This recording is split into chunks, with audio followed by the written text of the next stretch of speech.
किसी को कोई प्रश्न है?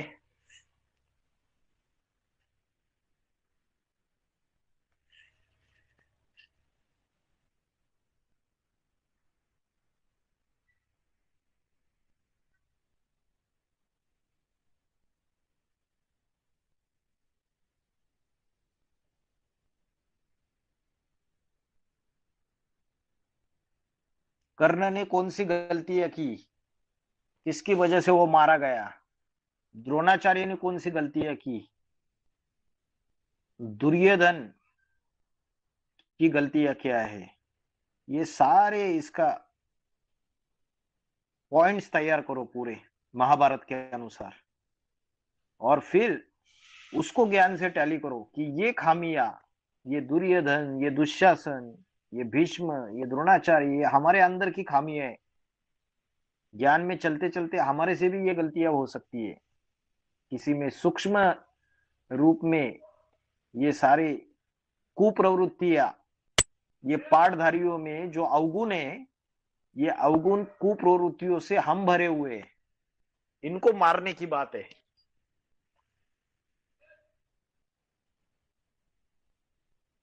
ज्ञान को सूक्ष्म रूप में भी देखना है, थोड़ा स्थूल रूप में भी देखना है। और ऐसे पाठधारी भी होंगे एडवांस पार्टी के अंदर, जो ऐसे पाठ बजाने के प्रतिनिधि होंगे, प्रतिनिधित्व करेंगे।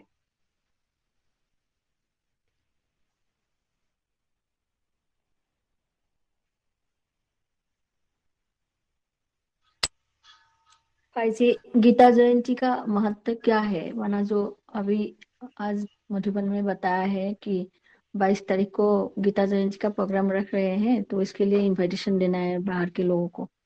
तो बाहर के लोगों को इनविटेशन कैसे देंगे, क्या बताओ? गीता जयंती एक ही धर्म ग्रंथ है जिसको सर्वशास्त्र शिरोमणि गीता बोला है। सर्वशास्त्र शिरोमणि।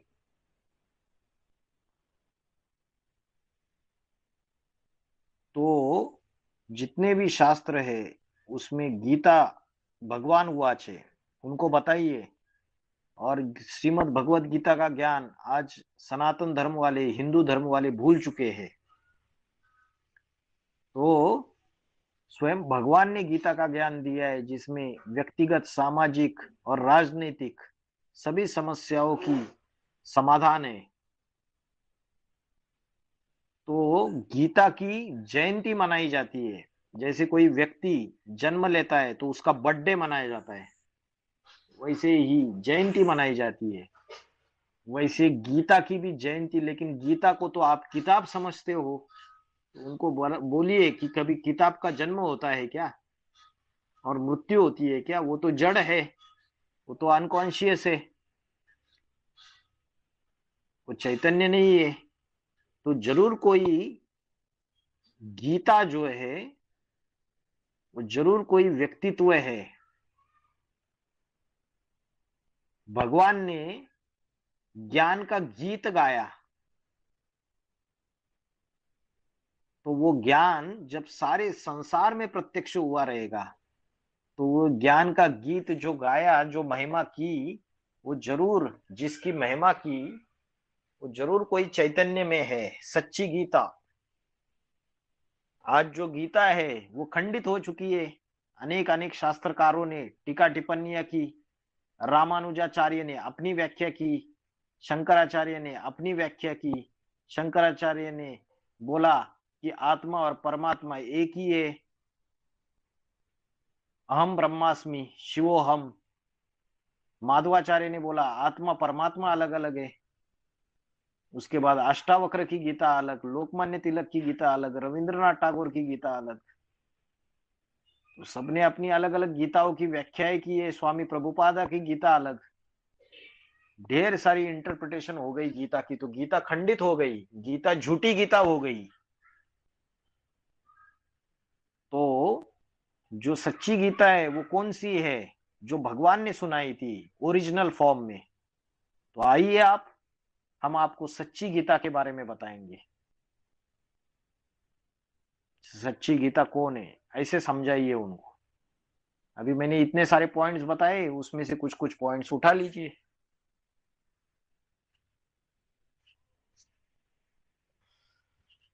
जी।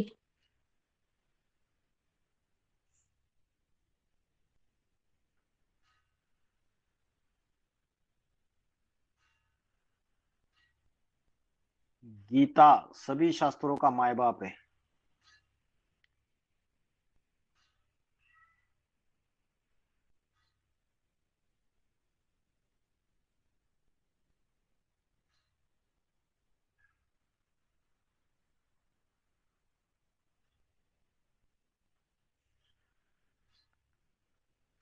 और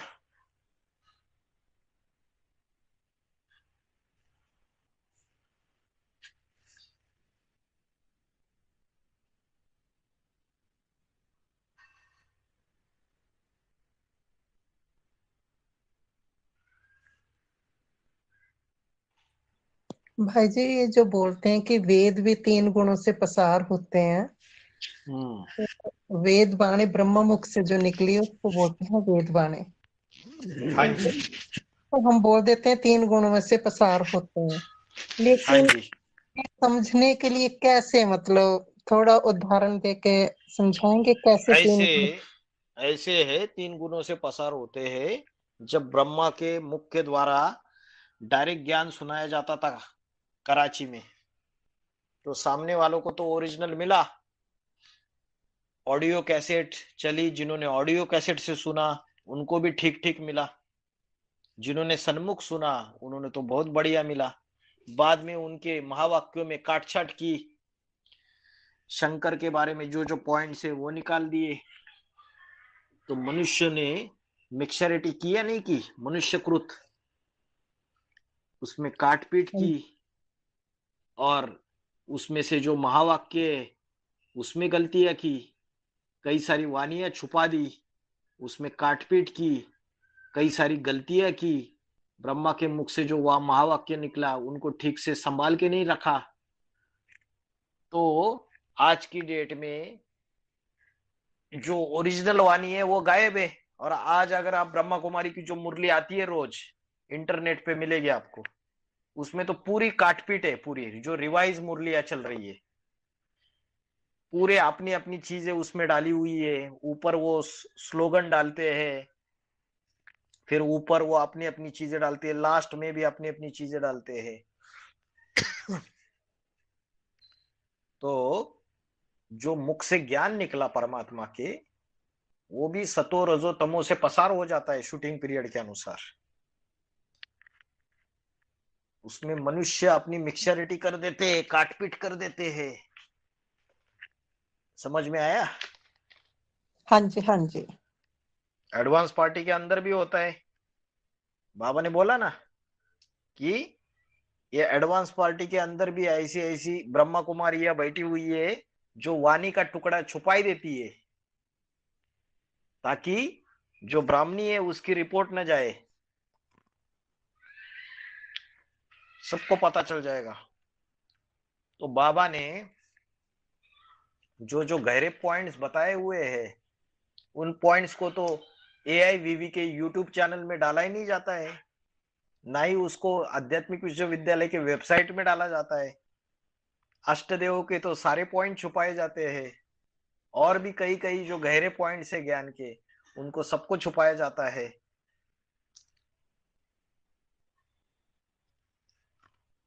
यज्ञ में जो बड़ी बड़ी गलतियां चल रही है उसके बारे में जो बाबा के महावाक्य है उसको भी छुपाया जाता है।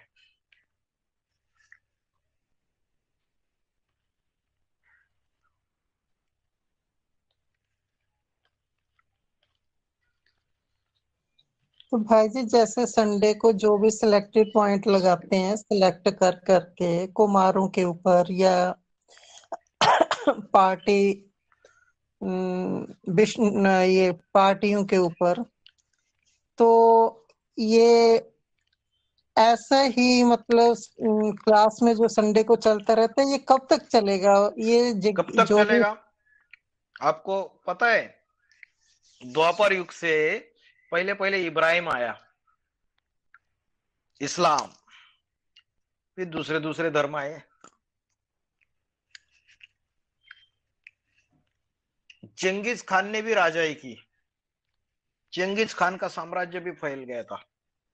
फिर ये ऑटोमन एम्पायर था,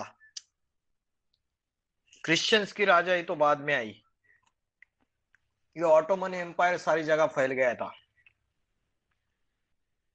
ग्रीस के जो राजा है उन लोगों ने भी बहुत तगड़ा राज्य किया दुनिया के ऊपर। तो ड्रामा में हर एक का अलग अलग समय होता है। जब जिसका समय है तब उसकी सत्ता चलती है। अभी इस्लामियों का समय चल रहा है, वो अपनी मनमर्जी कर रहे हैं। अपने मतलब के पॉइंट्स मधुबनों में जो आते हैं उनको सुना देते हैं, बाकी का ज्ञान सारा साइड में रह गया। तो धीरज धरो, आपके भी सुख के दिन आएंगे। भाई जी जैसे ये बाबा ने कुमारों को मुरली में बोला है आगे चल के कोई क्रिश्चियन को भी प्रेसिडेंट बना के रखेंगे। कृष्ण और क्राइस्ट की राशि मिलाई जाती है। राज करेगा खालसा।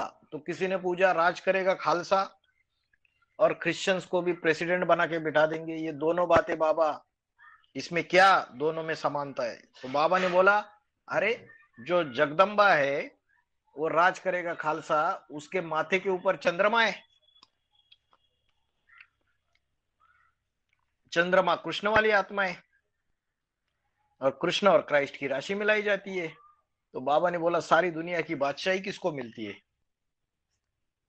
जिसको बादशाही मिलती है वही भारत को फिर से बादशाही दे देता है, भारत से ले लेता है, फिर से भारत को दे देता है। समय समय की बात है। अपना काम है ईश्वरीय सेवा बढ़ाते जाना। हम पॉजिटिव करते जाएंगे, अच्छा करते जाएंगे, ज्ञान योग धारणा सेवा में अच्छे वाइब्रेशन ब्राह्मण परिवार में फैलाते जाएंगे, तो अपने आप जो आज गलत कर रहे उनका राज्य जाना ही जाना है। ये प्रकृति का नियम है, इसको कोई चेंज नहीं कर सकता। तो जरा धीरज धरिए। हमें प्रभावित होने की जरूरत नहीं है। अपने मतलब के पॉइंट दिखाएंगे तो उसकी काट हमारे पास मौजूद है। बाबा के दूसरे दूसरे जो महावाक्य है उसके वीडियोस हम सबके सामने ला ही रहे रूहानी सेना चैनल से। तो उनका जवाब, ईंट का जवाब पत्थर से दिया जा रहा है। किसी को टारगेट करके मतलब वाले पॉइंट दिखाना, ये तो सत्ता का मिसयूज करना है। एआईवीवी चैनल किसी इंडिविजुअल व्यक्ति की संपत्ति नहीं है, ये बाबा का है। और वेबसाइट भी किसी इंडिविजुअल व्यक्ति की संपत्ति नहीं है, लेकिन अपनी मनमर्जी से चलाया जा रहा है। जिसको टारगेट करना है उसके पॉइंट्स डालते हैं ये लोग, तो चल रहा है। इससे डिससर्विस होती है। बाबा के महावाक्यों को, सारे प्रकार के महावाक्य बिना किसी पक्षपात के, बिना किसी पार्शियलिटी के आने वाले सभी जिज्ञासुओं को दिखाने चाहिए, उसको वेबसाइट में डालना चाहिए, चैनल में डालना चाहिए। लेकिन नहीं हो रहा है, इसलिए बोला है बाबा ने अंदर वाले रह जाएंगे, बाहर वाले ले जाएंगे। बाहर वाले अच्छे अच्छे ज्ञान के रतन ढूंढ रहे बाबा के, उसका अभ्यास कर रहे, गहराई में जा रहे। तो फायदा है आपका, करने दो। हमें विचलित होने की जरूरत नहीं है। अधजल घगरी छलकत जाए, जो घगरी आधी भरी हुई है वो छलकेगी। हम तो ज्ञान से भरे पूरे हो रहे, तो हम क्यों विचलित होंगे?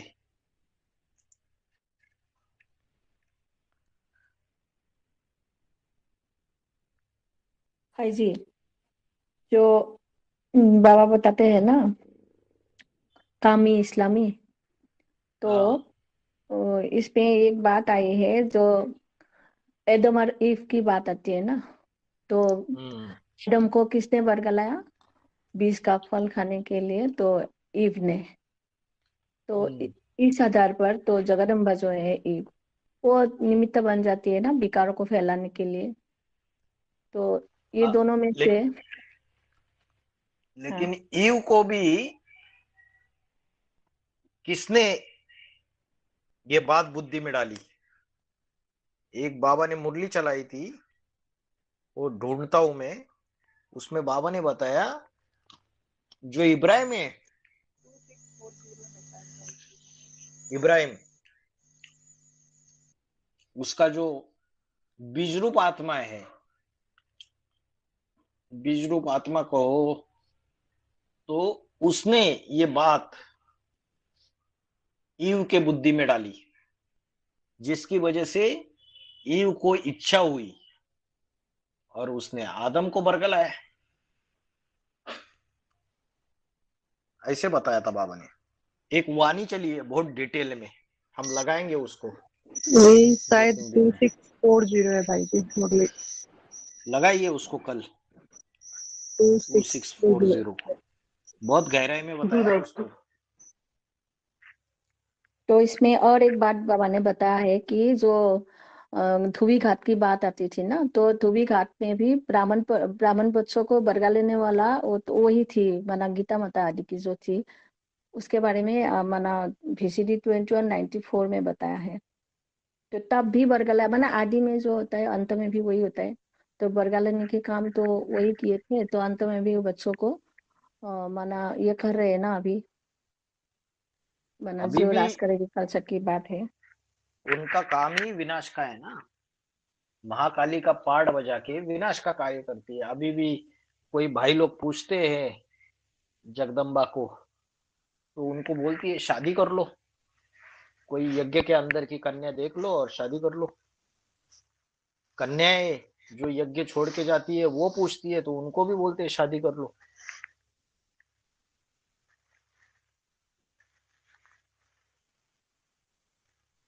उनका तो लेकिन अड़भंगा पार्ट है, बाबा ने बोला है जगत पिता और जगदम्बा दोनों का पार्ट अड़भंगा है, तुम बच्चों के समझ में नहीं आएगा। लेकिन दोनों पार्ट में कुछ न कुछ कल्याण समाया हुआ है।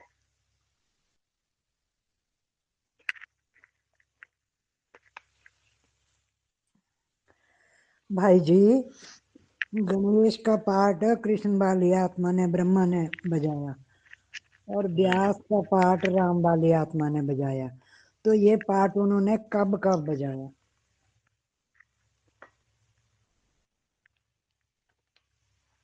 संगम युग में ही शूटिंग होता है ना।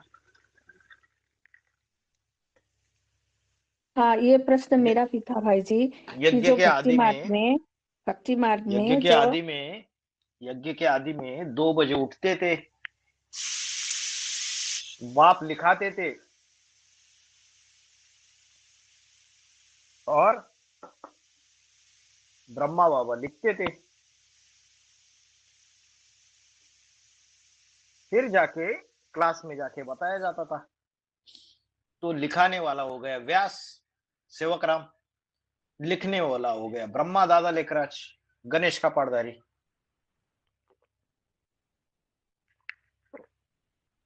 शूटिंग हुआ या नहीं हुआ?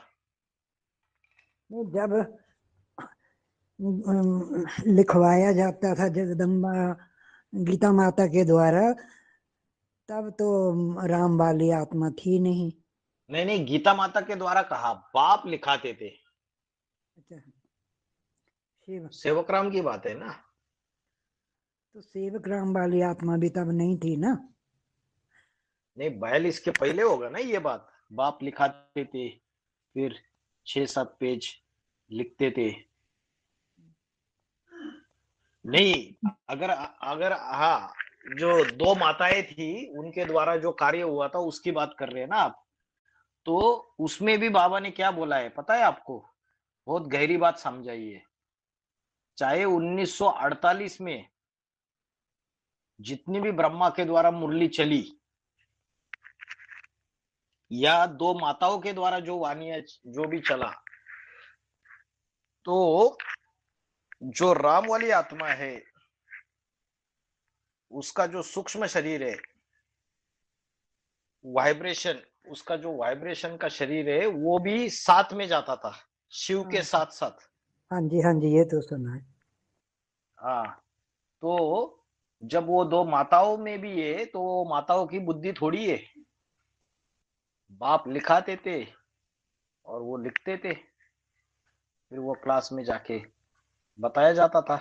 और जब ब्रह्मा के मुख से वानियां निकली, उन वानियों में भी जो प्रजापिता का पाठधारी है उसका वाइब्रेशन का शरीर साथ में जाता था शिव के। बाबा ने ऐसे बताया। तो भाई जी जो बोला बाप वो भी लिखा, शूटिंग होती है। फिर अभी भी जो शंकर का पाठधारी है उसमें जब मुरली हाथ में लेके पढ़ता कौन है, कौन सी आत्मा पढ़ती है? ब्रह्मा कृष्ण वाली किसने? आत्मा। ब्रह्मा की आत्मा पढ़ती है। और क्लैरिफिकेशन कौन देता है? Shiv supreme soul. शिव देता है। राम वाली शिव आत्मा जो। बाबा शिव बाबा देता है। जो अंडरलाइन किए जाते हैं कभी कभी मुरलियों में, वो काम कौन करता है? ब्रह्मा की आत्मा करती है। ठीक है, तो वो हमेशा स्टूडेंट का या क्लर्क का पार्ट बजाता है। जैसे एडवोकेट होता है ना, वकील, वकील क्या करता है? अपने क्लर्क को बोलता है, डिक्टेट करता है, लिखिए। वैसे व्यास ने ब्रह्मा को लिखवाया। ब्रह्मा मतलब गणेश को, शास्त्रों में बताया जाता है ना, व्यास ने बताया और गणेश ने लिखा। क्या लिखा? कौन सा ग्रंथ लिखा? गीता लिखी बाबा। गीता लिखी? महाभारत। महाभारत। महाभारत। महाभारत, महाभारत लिखा। तो व्यास ने लिखवाया। और इसने तो अभी भी जो कृष्ण बच्चा है उसके लिए पढ़ाई हो रही है ना, अभी संस्कार पढ़ रहे हैं उसके अंदर। बाप तो बाप है, उसके अंदर नॉलेज है। तो बाबा ने बोला ये ब्रह्मा बच्चा बीच में इंटरफियर करता रहता है, उसको कभी कभी समझ नहीं आती तो छोटी छोटी गलतियां करता रहता है। तो इस तरीके से शूटिंग होता है इसका। क्या बोल रहे थे आप माता जी? और कुछ बोल रहे थे बीच में, मैंने काट दिया। कंचन माता जी। हाँ जी भाई जी, तो जो मुरली पॉइंट है कि रात को 2 बजे उठ के लिखते थे और बाप लिखाते थे, तो वो गीता माता में जो सूक्ष्म शरीर, वाइब्रेशन का शरीर है राम वाली आत्मा का, उसको समझेंगे कि बाप लिखाते थे, वो लिखाते थे। हाँ जी, हाँ जी। ठीक।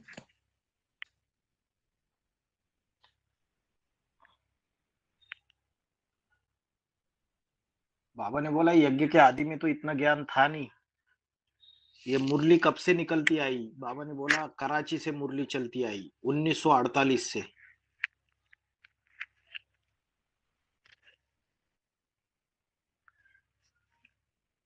तो 42 से 47 तक जो दो माताओं की द्वारा कार्य चल रहा था, तो वहां पर भी मुरली मना लिखवाते थे क्या माताओं के थ्रू?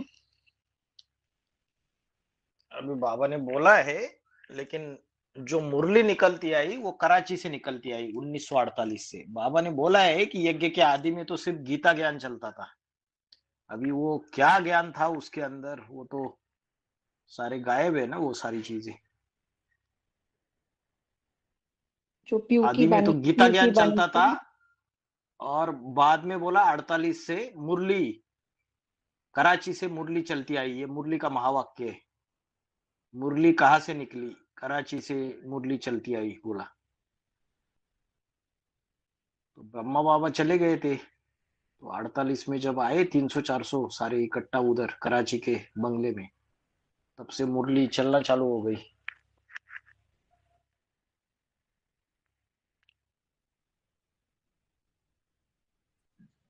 भाई जी जो शिवलिंग के साथ जलाधारी दिखाई जाती है, तो वो जलाधारी जगदम्बा पाठधारी के लिए समझे या छोटी माँ के लिए?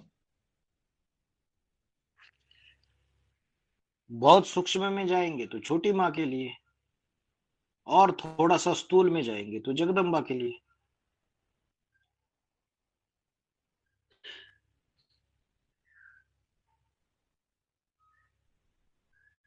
तो गंगा को जो धारण किया है शंकर ने, उसके बारे में क्या बताएंगे?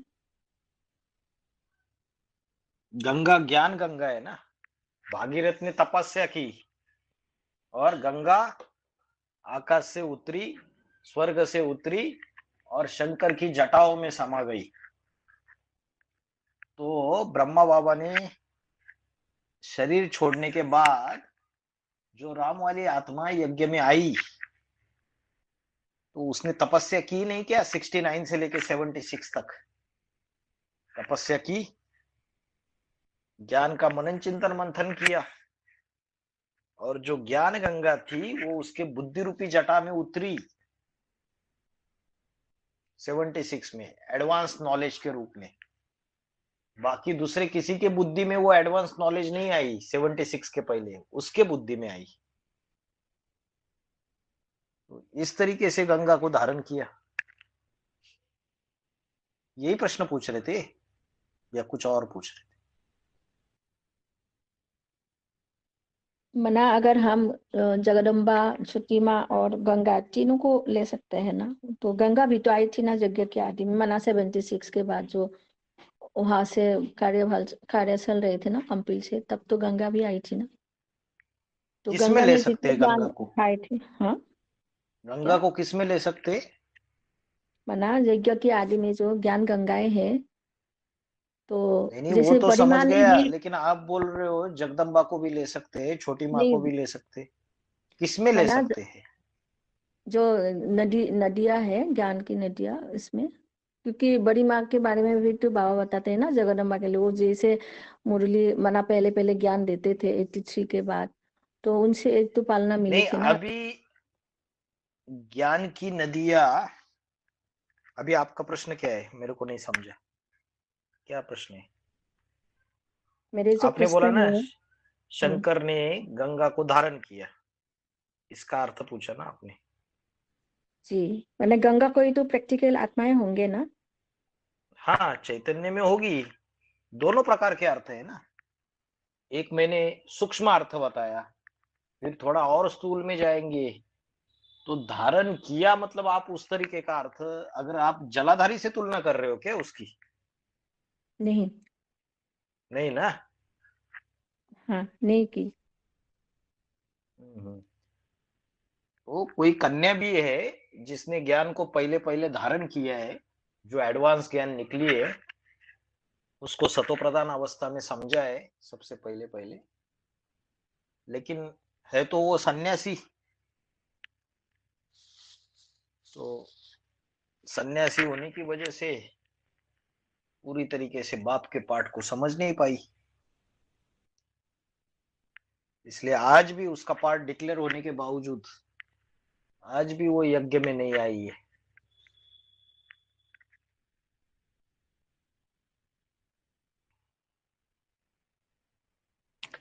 ओम शांत भाई जी, ब्रह्मा सो विष्णु बोलते ना, इधर ब्रह्मा माना जगदम्बा, जगदम्बा कौन सो बोला? ब्रह्मा ब्रह्मा तो 5 है, पंचमुखी ब्रह्मा है, ब्रह्मा माना जगदम्बा नहीं।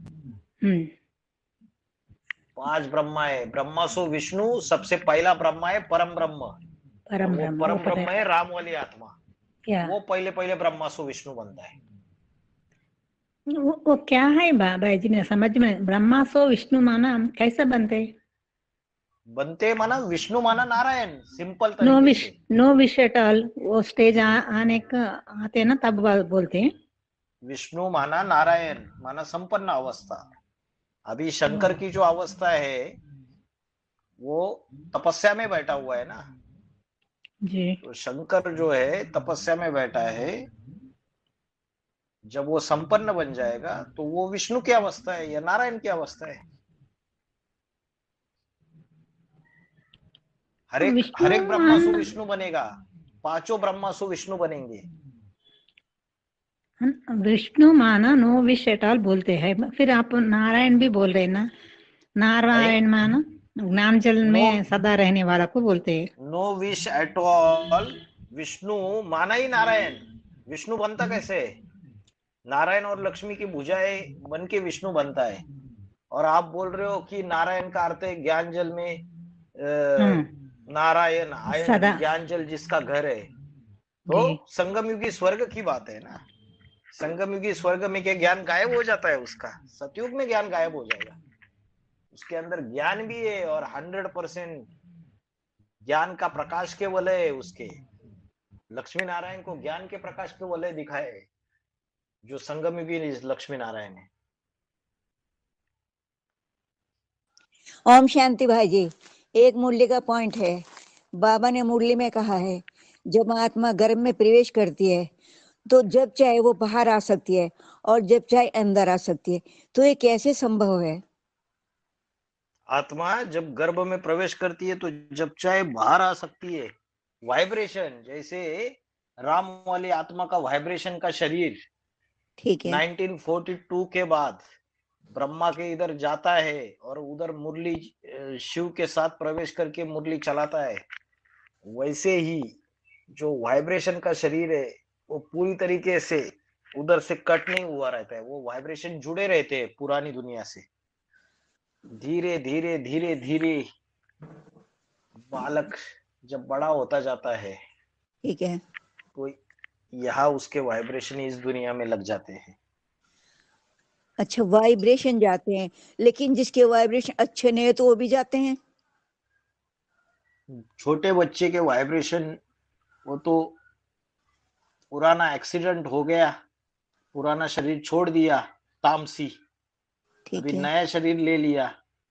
आत्मा भले कमजोर है तो यही तो पिछले वाले दुखों को याद करते हुए वो बच्चा रोता है, ठीक पुराने है। कुछ गलत चीजों को याद करके और अच्छी चीजों को याद करके हंसता है। तो इसका मतलब ये है जो मान ले बाई दिवे शरीर गंदी आत्मा छोड़े, चाहे आत्मा आत्मा शरीर छोड़े, वाइब्रेशन उसको बाहर ले जाते हैं। हाँ, उसके वाइब्रेशन उसको जाएंगे ना पुरानी उसके पहले वाली दुनिया में। अच्छा अच्छा भाई जी, एक बात और पूछ रही हूँ। जैसे मान लिया अष्टदेव हैं और राम वाली आत्मा है, इन्होंने सबने पहली यज्ञ में आदि में भी थी और अब शरीर छोड़ के फिर यज्ञ में आ गई हैं, तो क्या इनको गर्भ में सजा मिलेगी? कहाँ मिलेगी इनको सजा? मना कर दिया बाबा ने, धर्मराज की सजाएं नहीं खाते 8। इसका मतलब जन्म लेके भी नहीं खाते? जब पहले बीज रूप आत्मा बाद में आए तब गर्भ में सजा नहीं खाएंगे? गर्भ में तो सजा खानी है ना, क्यों नहीं खानी है? बात लास्ट की बात बता रहा हूँ। मुझे लगा बर्फ में नहीं दबते क्या? नहीं, मुझे लगा बर्फ में सजा नहीं खाएंगे। गर्भ नहीं, में तो क्यों नहीं? जब जब पतित बने और गर्भ द्वारा माँ के गर्भ द्वारा जन्म ले रहे तो माँ ठीक है। के गर्भ में तो सभी को सजा खानी पड़ती है। वो बच्चा तो बाहर आने के लिए एकदम तड़पता रहता है। हाँ बिल्कुल, यही है, तड़पता रहता है। लेकिन बाबा ने ये भी तो बोला है, किसी को गर्भ जेल महसूस होता है, किसी को गर्भ महल महसूस होता है। ठीक तो बात है। अंतिम जन्म में जब वो नीचे गिरती है तभी उनको सजा महसूस होगी, हमेशा थोड़ी होगी। ठीक है, ठीक है भाई जी। भाई जी 2016-17 के करीब जब 500 का नोट बंद हुआ था ना, तो उस बीच में बच्चे बाबा से प्रश्न पूछते थे कि यहाँ कैसे शूटिंग हुई, तो बाबा बोलते थे यहाँ पर भी कोई ज्ञान के पॉइंट हैं जो बुद्धि में से उड़ गए, जो पहले थे करेंसी चेंज हो गई। तो वो आज तक वो पॉइंट नहीं समझ में आया, कौन क्या पॉइंट था वो? हाँ ना, करेंसी फेल हो गई जैसे बाबा ने बोला था, और नए नोट आए ना फिर, लेकिन नई करेंसी आई।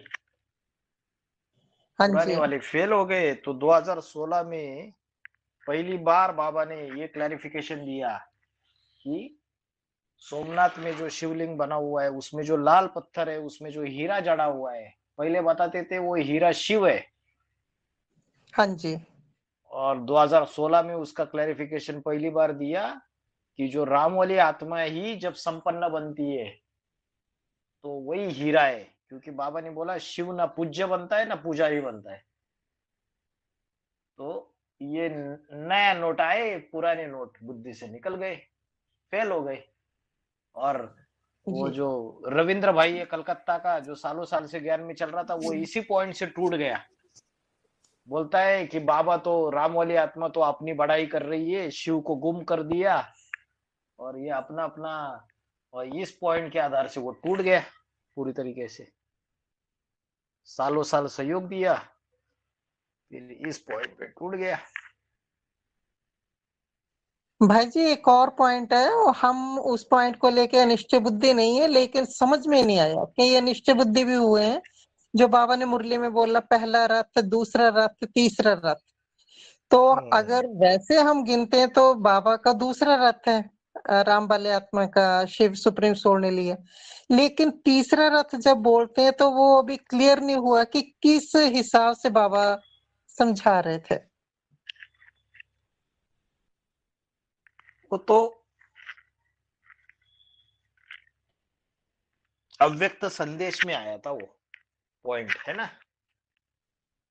हाँ जी, हाँ जी, उसका क्लैरिफिकेशन मतलब बिल्कुल क्लियर नहीं हुआ। किसी से भी पूछे तो वो क्वेश्चन ही है ये सब में। नहीं नहीं, संदेश में आया ना। पहले मेरी ये बात क्लियर करो। मुझे नहीं भाई जी, मुझे याद नहीं है पक्का कि संदेश में, लेकिन बाबा के मुख से सुना है। अभी ये नहीं पता संदेश में आया था, जो संदेश में आया लास्ट होगा। जो लास्ट अव्यक्त संदेश चला उसमें आया ये बात। तो जो ब्रह्मा की आत्मा है वो गीता का भगवान खुद को ही मानती है ना। हाँ जी, तो ब्रह्मा की आत्मा बोल रही है, वहां शिव नहीं बोल रहा है। तो ब्रह्मा की आत्मा के लिए पहला रथ वो स्वयं है, दादा लेखराज ब्रह्मा। दूसरा रथ है गुलजार दादी उसके लिए। और जब 2017 में जब गुलजार दादी का जो दूसरा रथ है वो छोड़ के ब्रह्मा की आत्मा बीजरूपी स्टेज में पहुंच जाती है और राम वाली आत्मा में प्रवेश करती है निरंतर, तो वो हो गया तीसरा रथ उसके लिए। तो बोला उस तीसरे रथ को गुप्त रखना है, लेकिन ज्ञान सारी दुनिया में फैलाना है। ठीक है जी। समझ में आया आपको। हाँ जी, हाँ जी, ये मुरली का महावाक्य नहीं होने की वजह से कंफ्यूजन आ रहा है। मुरली के महावाक्य पकड़ोगे तो फिर उसके आधार से ये तीसरा रथ नहीं है, ये दूसरा रथ है ना।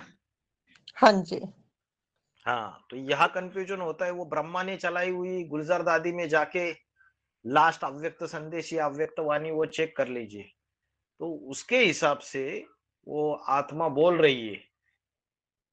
पहला दादा लेखराज का रथ, फिर गुलजार दादी में प्रवेश किया ब्रह्मा की आत्मा ने, और अभी उसका कहना है कि अभी वो गुलजार दादी का रथ छोड़ देगा, क्योंकि उसकी आत्मा का जो सूक्ष्म शरीर है वो नष्ट हो जाता है 2017-18 आने तक।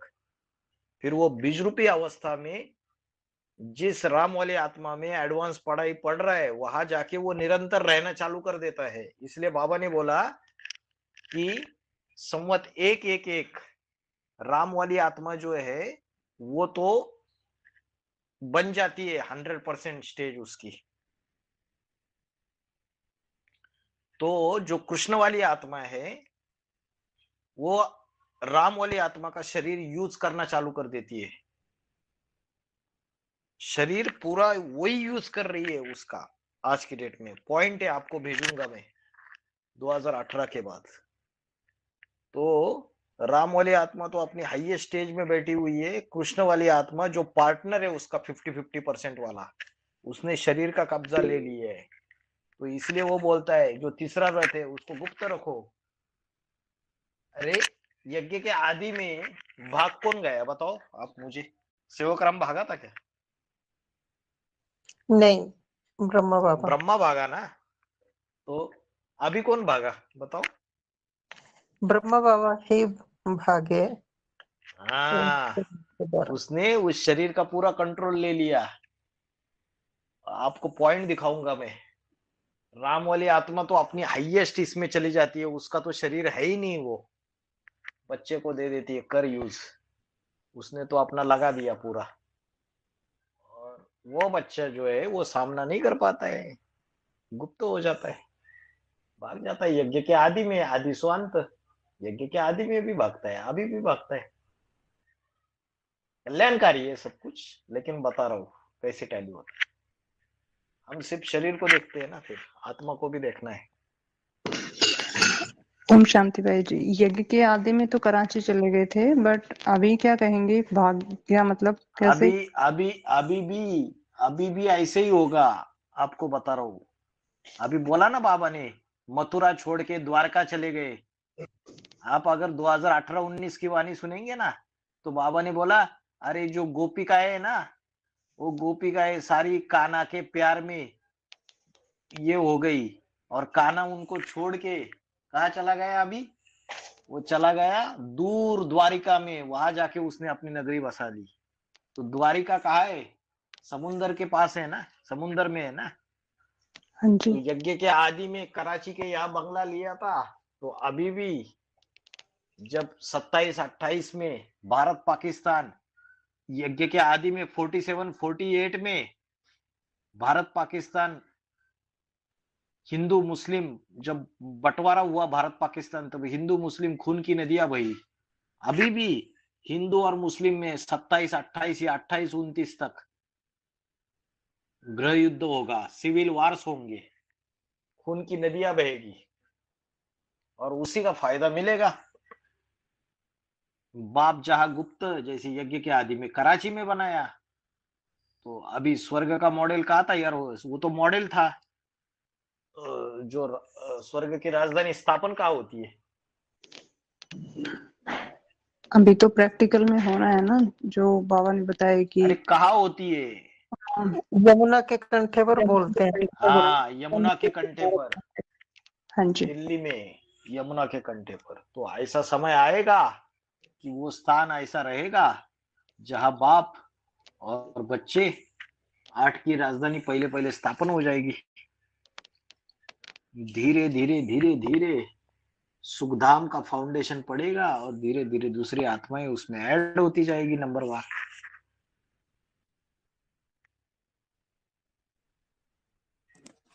ओम शांति भाई जी। ओम शांति। बाबा मुरली में बताते हैं, आज जब मैं आता हूँ धक से तुम्हारा राजधानी स्थापन कराता हूँ। इसे दक से माना कुछ भी लेट नहीं होता है, दक से माना ये कि सेकंड भी नहीं लगता। हाँ जी, हाँ जी। वो टाइम कब आएगी? वो टाइम 2028-29 का है, जो धक से राजधानी स्थापन करता है। जब मैं आता हूं माना प्रत्यक्ष होता हूं। बाप दादा चाहे तो वापिस जा सकते हैं, तुम बच्चों के लिए रुके हुए। तो बाप है शिव, दादा है राम वाली आत्मा। तो 2017-18 तक राम वाली आत्मा तो बन गई, लेकिन जो कृष्ण बच्चा है उसके लिए समय है 2028 तक का, उसको भी तैयार करना है। जब तैयार हो जाएगा राम और कृष्ण दोनों की आत्माएं, तो बाप का जो असली जो प्रत्यक्षता का स्वरूप है वो दुनिया के सामने आ जाएगा। ये साधारण रथ जो अभी दिख रहा है, ये गुप्त, ये साधारण रथ नहीं, असाधारण रूप दिखेगा, तेजवान स्वरूप दिखेगा, हिरण्यगर्भ। बाबा ने बोला है जैसे अग्नि का पुंज होता है, वैसे शरीर का रोम रोम ज्ञान की अग्नि और योगाग्नि से प्रज्वलित रहेगा। तो 2028-29 का समय है जब वो कृष्ण वाली आत्मा भी पहले तो महाकाली के द्वारा तामसी पाठ बजाएगी, फिर जाके शूटिंग पीरियड खत्म करके वो भी अपनी सीट पे सेट हो जाएगी, संपन्न बन जाएगी। तो उस समय उसका असाधारण रूप दिखेगा, तो इसलिए बोला, तब बच्चे के बुद्धि में बैठेगा कि बाप आया अभी। तो इसलिए बोला जब बाप आते हैं तो धक से राजधानी स्थापन करते हैं। अभी तक तो साधारण रूप है, तो ज्ञान तब के की आधार बात से है। मान। जो जो जो सुने दो कानों से, वो भी 28 वो 29 की मेरा बात है। बाप आ गया, उसी समय का यादगार है। वो भी 28 29 की बात है। जी भाई जी, कृष्ण को रणछोड़ भी बोलते हैं ना, मानो युद्ध का मैदान छोड़ के चले जाते हैं हाँ जी, हाँ महाभारत जी। में। तो वो कब का पार्ट है, अभी का हो सकता है क्या? हाँ, अभी शूटिंग नहीं हुआ क्या? यज्ञ के आदि में भी हुआ, अभी भी हुआ 2017-18 में। कल्याणकारी है ना। जब तक बाबा ने बोला बाप गुप्त नहीं होगा, तो बाबा ने बोला 9 ग्रुप ब्राह्मणों की दुनिया में तैयार नहीं होंगे, और मालाएं भी प्रत्यक्ष नहीं होगी। तो मालाएं प्रत्यक्ष होने के लिए बाप का गुप्त होना बहुत जरूरी है, उसमें भी अलौकिकता है। तो वो रणछोड़ का पार्ट बजाता है, वो भी कल्याणकारी है।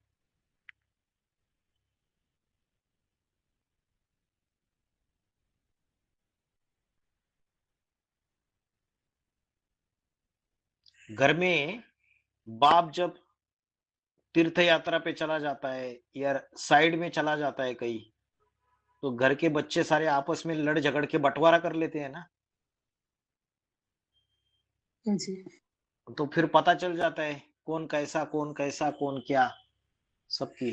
तो बाप साइड में गया है, अभी देख रहा है दूर से कि देखो मेरे एब्सेंस में कैसे कैसे बंटवारे करते हैं।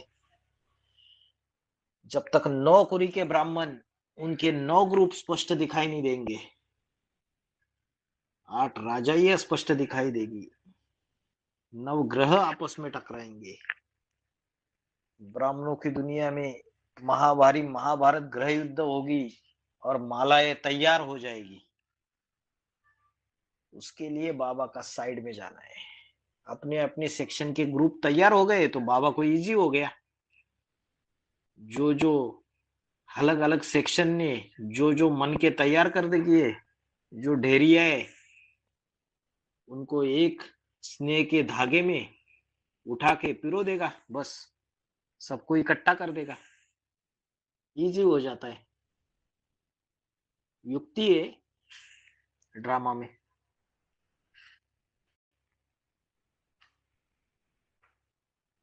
दोबारा बताइए भाई जी, मेरे को काम पड़ गया था जरा सुना। हैं? दोबारा बताइए ये पॉइंट। कौन सा वाला? जो अभी बताया गुप्त होने का, और भी गुप्त नहीं होता वो होता है। जिम मेरे को उधर बढ़ा दिया था, मैं सुनने चली गई थी। अब दोबारा बता। तो बाबा जो है वो गुप्त हो जाते हैं ना। कृष्ण रणछोड़ गाया हुआ है, तो वो भी कल्याणकारी है। कल्याणकारी इस तरीके से है कि बाप गुप्त नहीं होगा तो ब्राह्मणों की दुनिया में जो 9 ग्रुप है वो तैयार नहीं होंगे अलग अलग। बाप घर से चला जाता है तो बच्चे क्या करते हैं, प्रॉपर्टी का बंटवारा कर लेते हैं ना। तो पता चल जाता है कौन कैसे है। तो वैसे बाप गुप्त हो जाता है, अलग अलग सेक्शंस ब्राह्मणों की दुनिया में दिखाई देते हैं। 8 राजा यह स्पष्ट दिखाई देगी, 9 ग्रह आपस में टकराएंगे, महाभारी महाभारत ग्रह युद्ध से पसार हुए बगैर स्वर्ग के गेट नहीं खुलेंगे। तो जब टकराएंगे तो शार्प बनेंगे, और फिर उसके बाद ये जो अलग अलग ढेरिया तैयार हो जाएगी, अलग अलग सेक्शन की, अलग अलग ग्रुप की, उनको बाप आकर एक स्नेह के सूत्र में सबको इकट्ठा कर लेगा, सबके झगड़े खत्म हो जाएंगे और माला तैयार हो जाएगी। ये खेल है। ठीक है। ओम शांति, ओम शांति।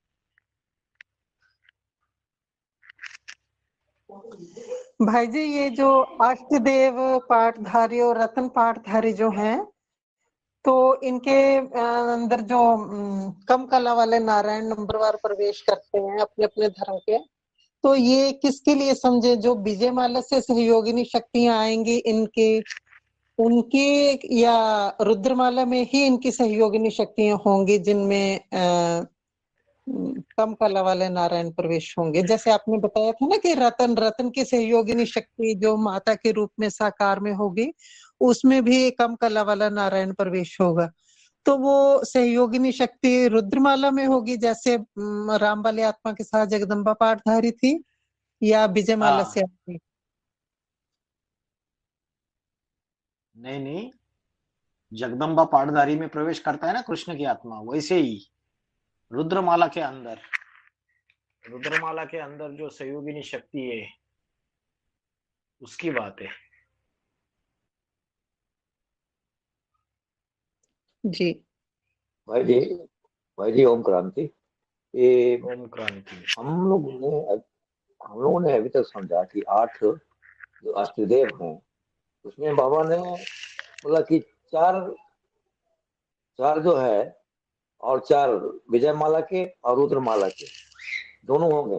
4 रुद्रमाला के और 4 विजयमाला के होंगे। तो क्या 4 इमर्ज रूप में होंगे और 4 के लिए और 4 जो अष्टदेव? अगर आप अष्टदेव तो 8 रुद्रमाला से ही होते हैं और 8 उनकी सहयोगिनी शक्तियां होती है। लेकिन वो जो पॉइंट आप बता रहे 4 रुद्रमाला से, 4 उनकी सहयोगिनी शक्तियां विजयमाला से, है ना? तो वो जो पॉइंट है ये मिला के 8 की राजधानी तैयार हो जाती है। जब राजधानी तैयार हो जाएगी ना, तो जो 8 गिने जाएंगे पहले वो 4 जोड़ियों की राजधानी तैयार होगी। समझ रहे हैं आपको? अष्टदेव तो 8 है ही, लेकिन उनमें से जो 4 होंगे वो 4 और उनकी 4 सहयोगिनी शक्तियां, उनकी राजधानी जो है वो पहले तैयार होती है। इसका मतलब बाकी के जो 4 अष्टदेवों में उनकी नहीं होगी क्या? उनकी तुरंत होगी। उसके बाद उनकी भी 4 सहयोगिनी शक्ति है। जो पहले जो स्वर्गीय संगठन बनेगा, यहाँ के 4 और वहां के 4, ये 8, फिर यहाँ के 4 और वहां के 4, फिर 16 हो गए ना टोटल। ऐसे बनेगा वो। तो आपने जो पॉइंट सुना है वो पहले जो स्वर्गीय संगठन तैयार होता है उसके बारे में है। जो पहले जो 8 की राजधानी स्थापन होती है उसमें 4 यहाँ के और 4 विजयमाला के। और भाई जी बाबा ने एक मुरली में ऐसे भी बोला है कि अष्टदेव होते हैं ना, लेकिन अष्टदेव में भी मुख्य कितने हैं? 4 है ना। देवी देवता, सनातन धर्म, इस्लामी, बौद्ध और क्रिश्चियन। फिर 4 इनके सहयोगी होते हैं, तो सहयोगी धर्म से होते हैं, तो मुख्य भी 4 हुए, ऐसे भी एक मुरली में बोला था। हाँ जी, वो भी है बात, और उसमें और भी कई सारी गहराई है। अभी वो पॉइंट नहीं मिल रहा है मुझे। उसमें बाबा ने अलग अलग क्लैरिफिकेशंस दिए। एक पॉइंट में बाबा ने बोला जो 4 है ना, सूर्यवंशी, चंद्रवंशी, बौद्धि और सन्यासी। दूसरे पॉइंट में बाबा ने बोला जो 4 है ना वो सूर्य, पहले 4 बोल दिए, सूर्यवंशी, चंद्रवंशी, इस्लामी और बौद्धि। और जो आप बोल रहे हो वो भी एक पॉइंट, जो 4 मुख्य धर्मों वाले। तो उसमें अलग अलग क्लैरिफिकेशन है। नहीं, जैसे बाबा ने बोला सूर्यवंश और चंद्रवंश मिलकर के एक हो जाता है, तो वो तो एक देवी देवता सनातन धर्म हो गया। फिर मुख्य 4 धर्म ही बताए गए हैं, तो ये 4 अष्टदेव भी मुख्य हैं। फिर इनके जैसे सहयोगी धर्म निकलते हैं, एक पॉइंट सुना था। हाँ, वो बात आपकी एकदम परफेक्ट है। लेकिन मैं क्या बोल रहा हूँ कि बाबा ने और भी एक क्लैरिफिकेशन दिया था जो इससे मिलता जुलता नहीं है। 2-3 क्लैरिफिकेशन है बाबा के, इसलिए अभी वो श्योर नहीं है। लेकिन ये क्लैरिफिकेशन एकदम परफेक्ट है कि 4 मुख्य धर्म के 4 और 4 वहां के भी विजयमाला के 4 मुख्य धर्मों वाले। ऐसे करके पहले 8 की राजधानी तैयार होती है।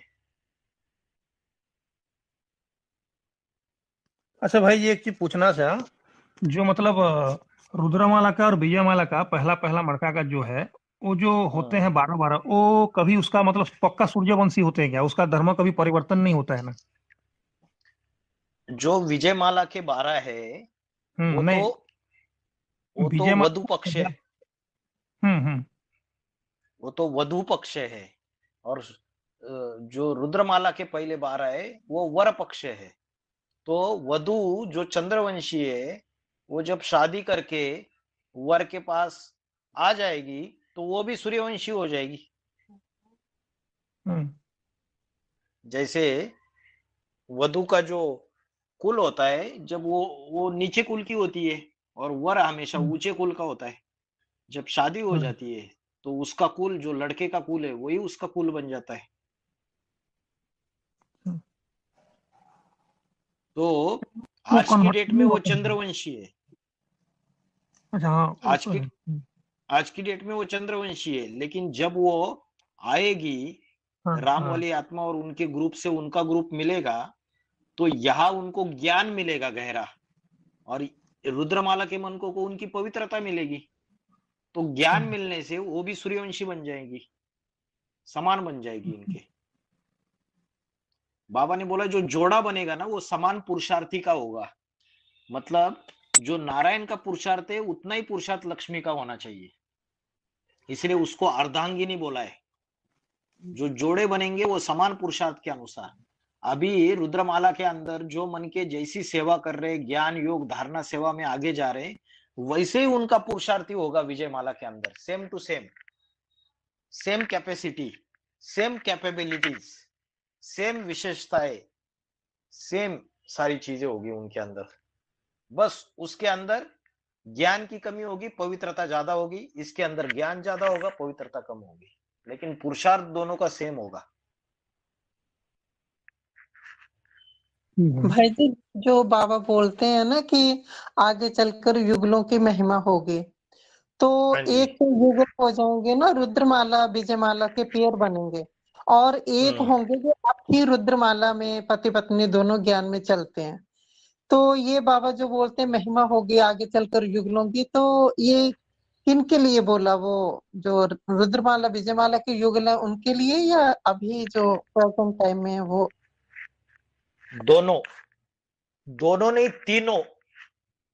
हर चीज सूक्ष्म, स्थूल और अति सूक्ष्म सब जगह लागू होती है। तीनों एक कौन? तो तीनों तीसरा बता देता हूं। आपने बोला जो ज्ञान में चलने वाले पति पत्नी है ये युगल, इनकी महिमा होगी, चलो इसको मान लिया। अभी रुद्रमाला के अंदर भी युगल है या नहीं है, बताइए। जैसे जगत पिता जगदम्बा, ये रुद्रमाला के अंदर का युगल है ना। हाँ जी। इनकी महिमा होगी या नहीं होगी? होगी। तो वैसे ही नंबर वार बाबा ने बोला 2 रोटी है ना। हाँ जी। जैसे जगत पिता की रुद्रमाला के अंदर जोड़ी है और विजयमाला के अंदर भी जोड़ी है, 2 जोड़ी है। एक पत्नी दीति और दूसरी अदिति, कश्यप ऋषि की 2 पत्नियां। वैसे ही अष्टदेवों की भी 2 रहेगी, 108 की भी 2 रहेगी और 16,108 की भी 2 जोड़ियां रहेगी, जिसके लिए बाबा ने बोला 2 रोटी। तो एक रुद्रमाला के अंदर जोड़ी रहेगी सहयोगिनी और एक विजयमाला के अंदर रहेगी।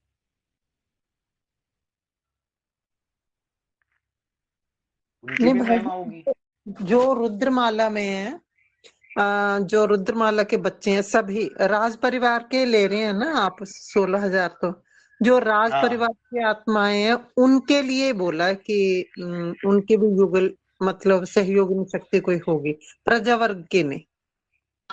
ऐसे प्रजा वर्ग के बाबा ने एक, मैं मुरली का पॉइंट बता रहा हूँ एज इट इज। बाबा ने बोला, किसी ने पूछा बाबा जैसे राम वाली आत्मा की रुद्रमाला के अंदर सहयोगी नहीं है वैसे अष्टदेवों का भी होगा क्या? तो बाबा ने बोला सिर्फ 8 का नहीं, 108 का भी और 16,108 का भी, ऐसे बताया बाबा ने।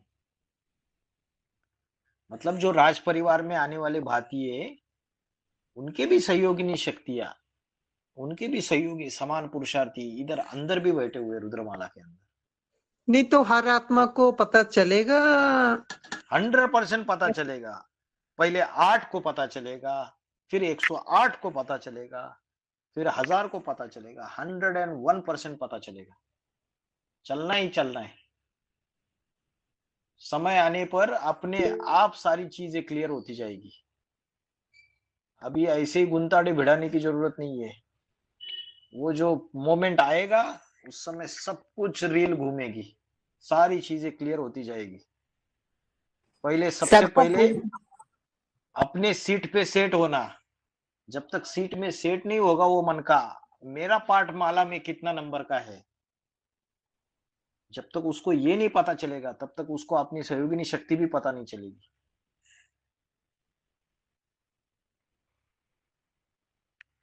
जी। और उसका जो बच्चा है उसका सहयोगी, जैसे कृष्ण बच्चा है, शंकर में प्रवेश करके उसको महान से महान संकट में भी उसकी रक्षा करता है।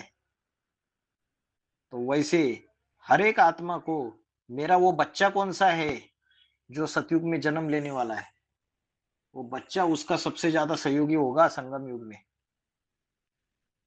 उसका भी पता चलेगा, अपनी सहयोगिनी शक्ति का भी पता चलेगा और अपने पाठ का भी पता चलेगा। ये मुरली का पॉइंट है।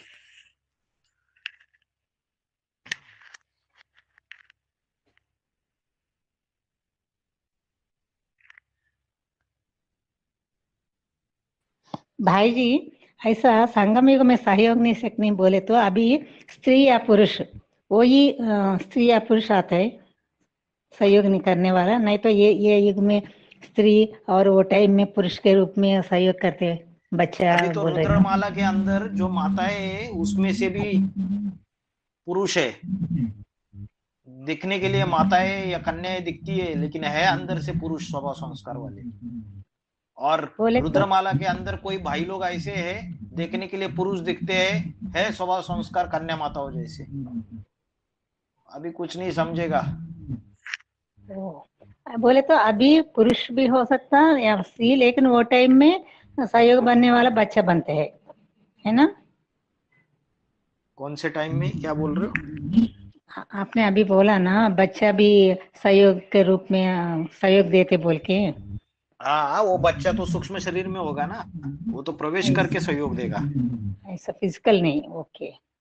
ब्रह्मा कुमारी में शरीर छोड़ के यहाँ प्रवेश करके सहयोग देगा।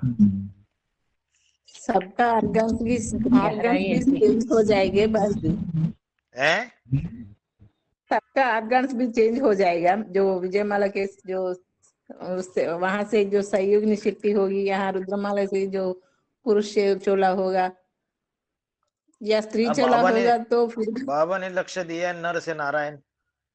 अभी देखो कौन कौन नर से नारायण बनता है, नारी से लक्ष्मी। अभी रुद्रमाला के अंदर जो कन्या माता है, बाबा ने बोला था उनके कल जाके हार्मोन्स चेंज हो जाएंगे। हार्मोन चेंज हो जाएंगे तो ऑर्गन भी चेंज हो जाएंगे। क्या होगा देखो, वाइब्रेशन का कमाल।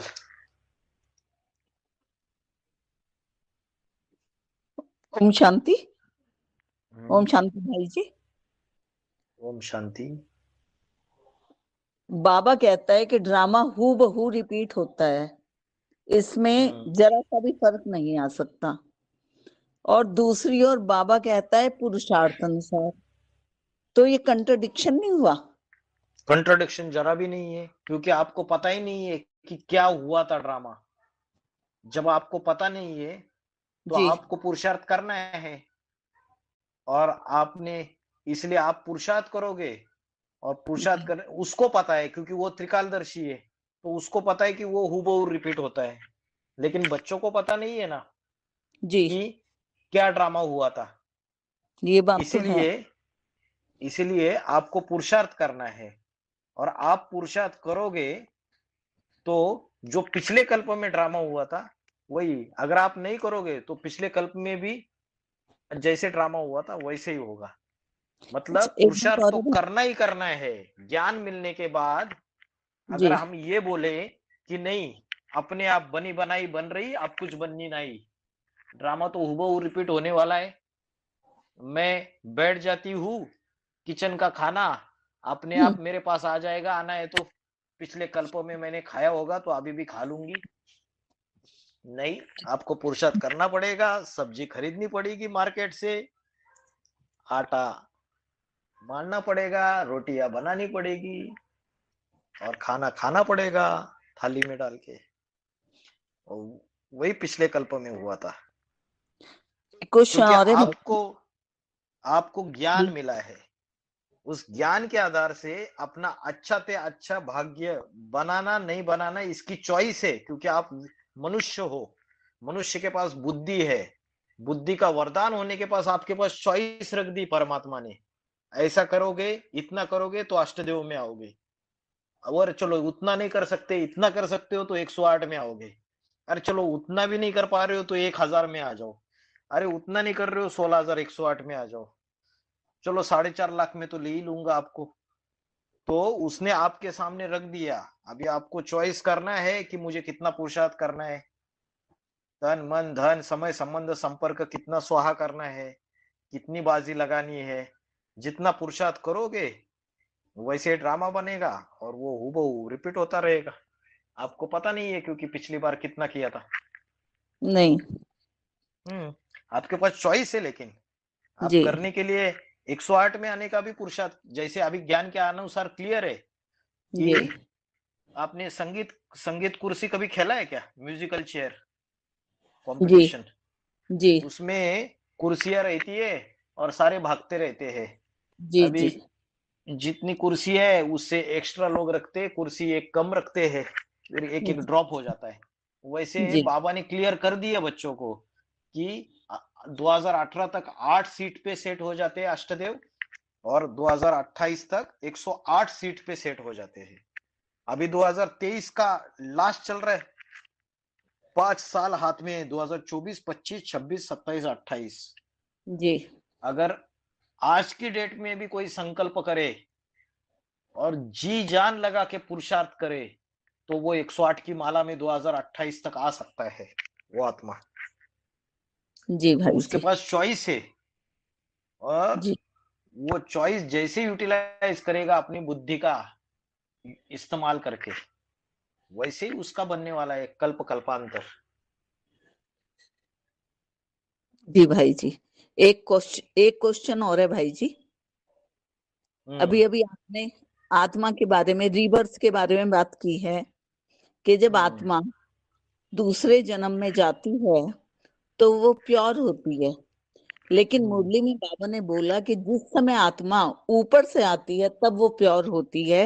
नहीं, और मैंने प्योर होती है नहीं बोला, मैंने बोला जैसे जी बाबा ने बोला है मृत्यु एक एक्सीडेंट है, जी जी बिल्कुल। तो उसको शरीर तो नया मिला है ना, जी जी जी तो बिल्कुल। शरीर नया मिलने की वजह से आत्मा 4 अवस्थाओं से प्रसार होती है, सतो प्रधान, सतो सामान्य, रजो और तमो। जी सर। शरीर भी बचपन, कौमारी अवस्था, किशोर अवस्था, जवानी, बुढ़ापा, 4 जी अवस्थाओं से प्रसार होता है। बिल्कुल। तो आत्मा वहां से शरीर छोड़ के नए शरीर में आई है, जी तो वाइब्रेशंस उन्होंने बोला ना, फिर गंदी आत्मा भी रहेगी। मैंने आत्मा पवित्रता की बात नहीं बोली, बाद में मैंने जी उसको चेंज किया था चीजों को। जी उन्होंने जी बोला ना फिर गंदी आत्मा भी हो सकती है, जी लेकिन वो मृत्यु एक एक्सीडेंट होने की वजह से कंप्लीटली स्मृति नहीं है उसको, आत्मा को सिर्फ जी कुछ कुछ वाइब्रेशन उसके जुड़े हुए हैं जो उसके स्मृति में है, जिसकी वजह से वो दुखी हो रहा है, कभी हंस रहा है, कभी रो रहा है। वो तो पतिती है आत्मा। ठीक है भाई जी। ओम हाँ शांति। जी, हाँ जी, ओम शांति।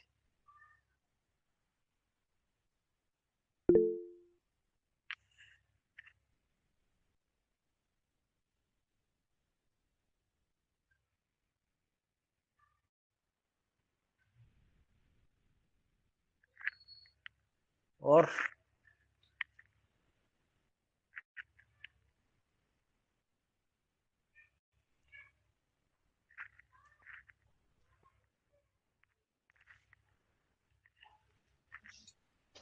भाई जी ठीक, हाँ, एक क्वेश्चन है भाई जी कि हम विनाश के समय वो आधा पापात्मा और आधा पुण्यात्मा बोले ना, वो बर्फ में दबे हो जाते हैं ना।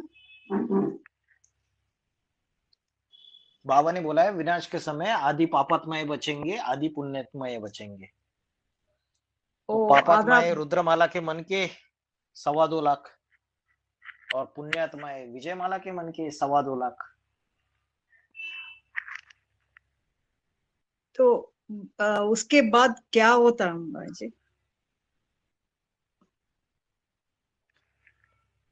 किसके बाद? बर्फ पे दबने के बाद? हाँ, बाबा ने बोला है कि बर्फ में दबना भी एक सजा है।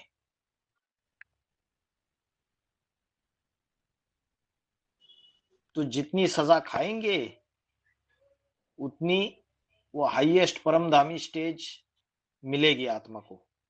अष्टदेव के लिए बोला सजा नहीं खाते हैं, तो वो अपनी जो निराकारी स्टेज है, निराकारी निर्विकारी, वो स्टेज को बना लेते हैं।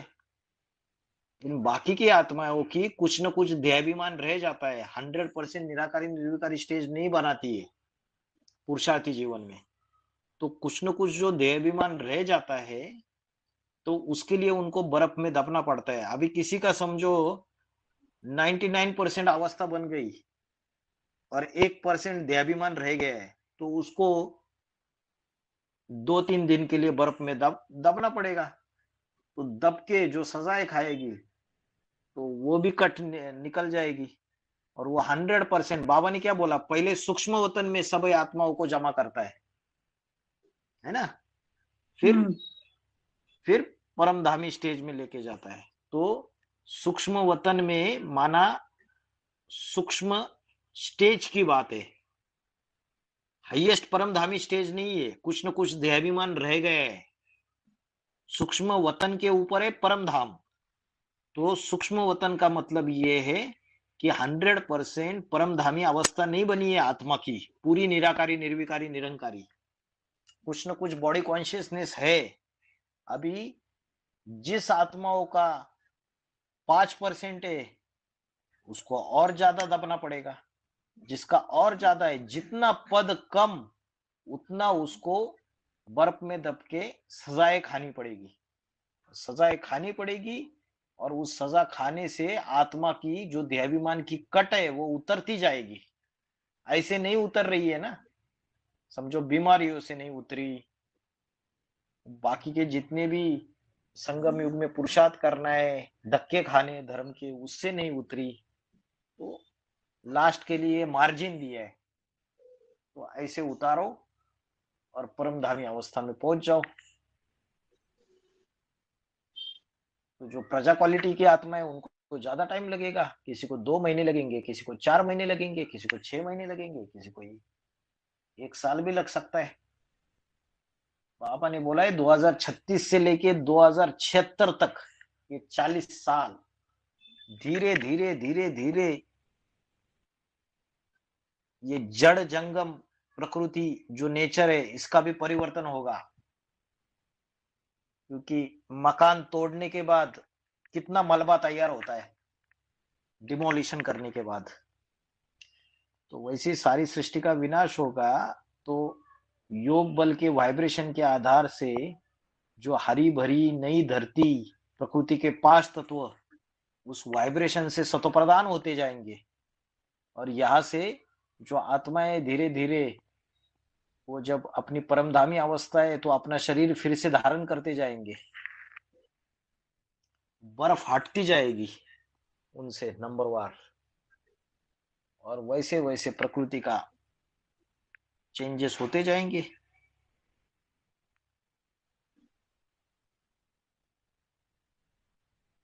भाई जी ये बात ही बोलते हैं ना, परम धाम से आत्मा वो शरीर में प्रवेश करते हैं। कौन से शरीर में? अपने अपने वही दबे हुए शरीर में। वही तो बोल रहा हूं, परमधाम माना परमधामी स्टेज। जब अष्टदेव जो है राम वाली आत्मा है, वो 100% स्टेज अपनी धारण करती है, तो उसको बर्फ में दबने की बात ही नहीं है। वो अपना शरीर अपना हिला के बाहर आ जाएगी। बाकियों का शरीर तो जड़वत अवस्था में है। जैसे वो 100% स्टेज प्राप्त कर लेगी तो उसका देहाभिमान जीरो हो गया। देहाभिमान जीरो हो गया, परमधामी अवस्था हो गई, निराकारी स्टेज, निराकारी संपन्न अवस्था 100%। तो वो शरीर हलन चलन करना चालू कर देगा, बर्फ से बाहर आ जाएगा, बर्फ हट जाएगी। ऐसे नंबरवार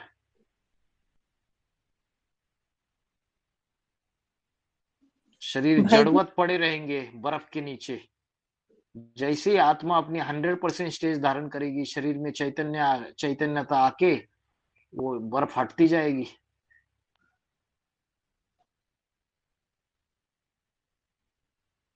भाई जी एक दो पॉइंट आए थे, बाबा ने बोले थे कि ये जो 4.5 लाख आत्माएं ना, बाबा ने 4.5 लाख आत्माएं नहीं बोला था, बाबा ने बोला था कुछ ऐसी आत्माएं हैं जो ऊपर जो परम धाम है, जड़ परम धाम है, वहां जाएंगी नहीं।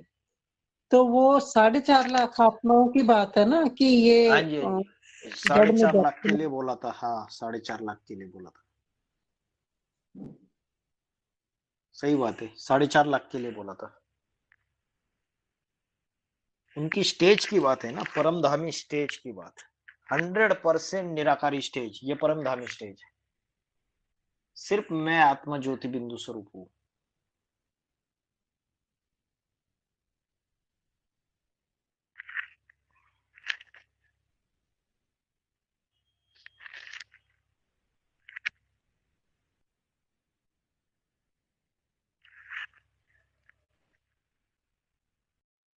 चलो रुकते हैं। ओम शांति। ओम शांति। भाई जी। ओम शांति भाई जी। भाई ओम जी शांति। ओम शांति कृष्णा भाई माता जी की जी। तबीयत कैसी ओम है? शांति भाई जी। ओम ओम शांति शांति भाई जी। ओम शांति भाई जी। ओम क्रांति, ओम क्रांति। ओम क्रांति भाई जी। ओम शांति भाई जी। करो क्रांति। ओम शांति भाई जी। ओम क्रांति भाई जी। क्रांति।